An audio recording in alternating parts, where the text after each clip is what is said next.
Okay, so the next question comes in from Robert. First off, I would like to say how much I like Glossica. My question is, what do you need to do to move from the B1 to B2 level, or B1, B2 level to the C1 level? Most of the difference here is not necessarily grammar or syntax. That's the kind of stuff that you should have learned back in the A levels, especially with even all of the verb tenses and how the sentences are put together. The major difference between B1 and B2 and C1 is basically the professionalism with how you speak. So with my analysis of languages from around the world, I've gone and learned quite a few Aborigine languages. You'll find that the customary way of speaking, these languages are not used in professional settings. And so there's a lack of vocabulary and there's, they're not used to write, they're not used to write papers or scientific things, even though they do have scientific words for plants and animals. Most of it is botany and flora and fauna. You're not going to have these languages having the capability to express things in a more empirical or scientific way. And so that's where you're starting to get a big difference between languages and their professionalism with how they communicate and how the rhetoric is developed. Most of that rhetoric is developed because languages have developed writing systems, and so those writing systems allow the language to be parsed better, for people to create better sentences.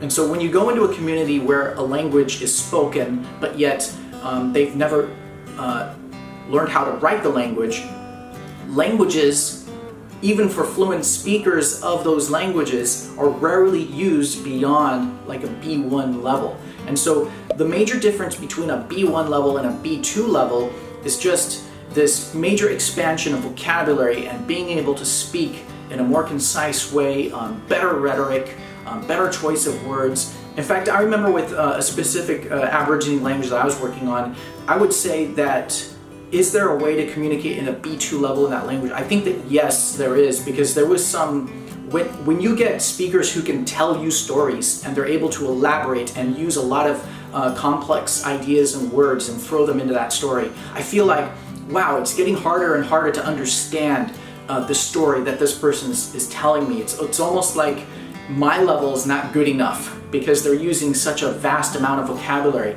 This is like a B2 level in an Aborigine language. But to find somebody who can actually tell the story in that way is really, really hard. So I can go around and talk to anybody around there in the village, and nobody's going to talk to me like that at a B2 level in that language. It's just they're just physically not capable of doing it. They just don't use that amount of vocabulary on a regular basis. And even if they could, it would just kind of sound out of place. They'd be like, they would only be using that for a specific spot, which is for like telling the story and using this great amount of vocabulary.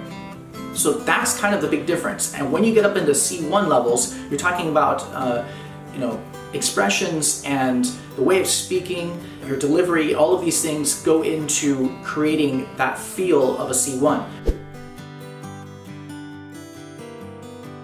As I'm talking to you right now on camera, I'm not even close to using a C1 way of delivery or speaking, because if I were to switch to that, might be a little bit off-putting for you. If I was to start using a lot of complex terms and grammatical terms and words from linguistics, I would lose my audience. And so it's not always a good idea to speak to somebody in a C1 level, because you have to understand who your audience is. Now, if I'm going to go on stage in front of a bunch of experts in the field, and I need to be using vocabulary that they understand, where we can talk about these ideas specifically, then that's where C1 would come play out. So if you're a doctor and you're talking at a medical conference, and you're not talking to patients, you're talking to other doctors, and you're not using the proper medical words, then people will think there's something wrong with your background and training in the medical field. If you're a lawyer, the same thing. If you're not citing the legal code in the right way, and you're not speaking in the right way, people are going to say you don't sound like a lawyer. You should be speaking at the C1 and C2 levels. for those specific professions. And so that's where the major difference is. Does the average language learner need a C1 capacity in that language? I don't think that is actually necessary. It just depends on what field you're going into. So, if you're a scientist in a specific field and you're going to Germany to work, maybe that C1 in German is going to be really important for you, so that you know all that vocabulary, you're able to function with that level.